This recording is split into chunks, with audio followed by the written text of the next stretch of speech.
کہ جو یہ الیکشن کمیشن آف پاکستان ہے ان کو اگر وہ جو ڈکلریشن ہے بیان حلفی یہ جمع کرواتے ہیں تو وہ بیان حلفی بھی صدر اور وزیر اعظم کی درخواست پر الیکشن کمیشن جو ہے ان سے درخواست کی جائے گی کہ وہ ان کو رد کرے۔ اب ظاہر ہے جب نظر ثانی اپیل دائر ہو جائے گی تو پھر وہ جو عدالتی فیصلہ ہے اس کے اوپر عمل درآمد ہو جائے گا۔ ابھی تک الیکشن کمیشن نے عدالتی فیصلے کے حوالے سے عمل درآمد نہیں کیا، وہ بھی سوچ و بچار میں مصروف ہے، اپنے قانونی آئینی ماہرین سے مشاورت کر رہے ہیں۔ کسی بھی رکن کو ابھی ڈی نوٹیفائی نہیں کیا گیا، اور ان کی جگہ پہ نئے اراکین کون کون سے آئیں گے وہ بھی انہوں نے ابھی تک کوئی ڈیسیجن نہیں دیا۔ الٹا جو ان کا جو کیس ہے پارٹی انتخابات کا وہ 23 جولائی کو مقرر کر دیا گیا ہے، سماعت کے لیے مقرر کر دیا گیا ہے۔ وہ جب تک اس کا فیصلہ نہیں ہوگا اس وقت تک الیکشن کمیشن بھی اپنا جو ایک آئینی ادارہ ہے وہ اپنے کام میں خود مداخلت جو ہے وہ پسند بالکل جو ہے وہ نہیں کرتا۔ تو اس کا جواب دوسری طرف سے بھی آیا۔ ابھی علی ظفر میڈیا سے بات کر رہے تھے، انہوں نے کہا جی تحریک انصاف پر پابندی کا خواب دیکھنے والے کسی اور دنیا میں رہتے ہیں، کوئی کسی طور پر بھی جو ہے وہ پابندی برداشت نہیں کی جائے گی۔ اور پھر انہوں نے کہا کہ آرٹیکل 6 کی کارروائی عمران خان، قاسم سوری اور سابق صدر اعظم عارف علوی کے خلاف نہیں ہو سکتی۔ آئین کا آرٹیکل جو 6 ہے وہ بہت جو ہے وہ واضح ہے۔ تو ابھی جس طرح میں نے کہا کہ جو حکومت ہے اس نے سوچ و بچار کے بعد یہ بنیادی نوعیت کے فیصلے لیے جو کہ میرے ذاتی خیال میں بہت پہلے لے لینے چاہیے تھے۔ یہ بات درست ہے کہ پیشکش کی گئی، میں ماضی میں نہیں جاتا، ابھی جو بجٹ اجلاس ختم ہوا وزیر اعظم نے پھر پیشکش کی تحریک انصاف کو مذاکرات کی، اس کو مسترد کیا گیا، کہا گیا کہ ان سے بات کرنے کا کیا فائدہ، مذاق اڑایا گیا امبانی چیئرمین کی طرف سے کہ کیا ہم شہباز شریف کے ساتھ مذاکرات میں موسم کی بات کریں۔ میں تو بات کروں گا اسٹیبلشمنٹ سے، طاقتور حلقوں سے بات کروں گا جن کے پاس اختیار ہے، اور انہی طاقتور حلقوں اور اسی آرمی چیف اور اسی اسٹیبلشمنٹ کو وہ موصوف گالیاں دیتے ہیں۔ کل جو انہوں نے مغلظات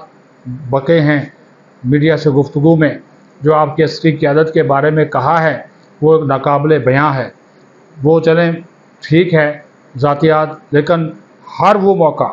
آصف زرداری نے مفاہمت کی بات کی، مذاکرات کی بات کی، ان کی بھی مذاکرات کی بات کو پھینک دیا گیا، ٹال دیا گیا۔ لیکن ایک فیصلہ حکومت نے کیا ہے، یہ بنیادی لیکن ریاست اور ملک سب سے اہم ہوتا ہے۔ لیکن تحریک انصاف والے وہ کہتے ہیں جی ہم حکومت میں ہیں، عمران خان وزیر اعظم ہے تو پاکستان ہے، اگر یہ نہیں ہے تو پھر خدا نخواستہ پاکستان نہیں ہے، پھر پاکستان خدا نخواستہ ٹوٹ جائے، بھاڑ میں جائے، اس قسم کے الفاظ استعمال کرتے ہیں۔ سوشل میڈیا اٹھا کر دیکھ لیں، گندی گالیاں، الزامات، کوئی گھر محفوظ نہیں، آپ کی فیملی محفوظ نہیں۔ عدالتیں قانون اور انصاف کے تقاضوں کے مطابق چلنے کی بجائے جب سوشل میڈیا کو سامنے رکھتے ہوئے فیصلے کریں تو کیا بنے، کیا نتیجہ سامنے آئے؟ یہ وہ والا حال ہے، یہ وہ والی صورتحال بن گئی، وہ والے معاملات بن گئے، اس کے اوپر بندہ کیا بات کرے کہ آپ نے کوئی رستہ چھوڑا ہی نہیں۔ لیکن میں کہتا ہوں کہ حکومت نے اس معاملے میں دیر کی، بہت پہلے یہ ڈیسیجن لے لیتے۔ جب 9 مئی ہوا تھا پھر انہوں نے خطوط لکھنے شروع کیے IMF کو کہ پاکستان کو قرضہ نہ دے، پھر سائفر والا معاملہ سامنے آ گیا،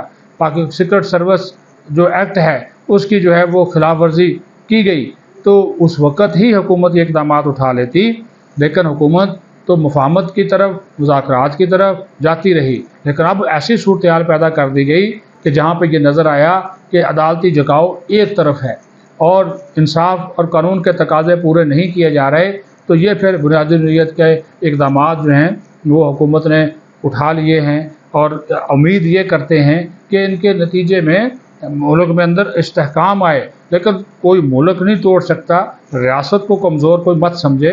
پاکستان انشاءاللہ تعالیٰ قائم و دائم رہے گا۔ لیکن یہ کہ میں حکومت میں ہوں تو سب ٹھیک ہے، اور میں جرم کروں، گناہ کروں، مجھے سب معافی ہے، اور باقی جو ہے وہ پھر میں دیکھ لوں گا، میں گریبان پکڑوں گا، میں ایسا کروں گا، وہ چور ہے، وہ ڈاکو ہے، یہ سلسلہ نہیں چلنے والا۔ آئین اور قانون اگر سب کے لیے ہے تو پھر سب کو اس کے اوپر عمل درآمد کرنا ہے، اور اگر آپ اس عمل درآمد کو نہیں کریں گے، اس کو یقینی نہیں بنائیں گے، تو پھر یہ ٹکراؤ، یہ تضادات، یہ ملک کے اندر جو اس وقت بغیر یقینی کی صورتحال ہے یہ مزید جو ہے وہ پنپے گی۔ بہرحال یہ ایک حکومت کا فیصلہ، حکومت نے 4 بنیادی نوعیت کے فیصلے کیے ہیں، امید کرتے ہیں کہ ان کے اوپر عمل درآمد بھی ہوگا اور اس سے جو ہے وہ پھر ایک سیاسی استحکام بھی آئے گا، اور جو ملک کے خلاف بات کرے گا، پاکستان کے خلاف بات کرے گا، ان کے حوالے سے ایسے اقدامات اٹھائے جانا بہت ضروری ہیں۔ پاکستان زندہ باد۔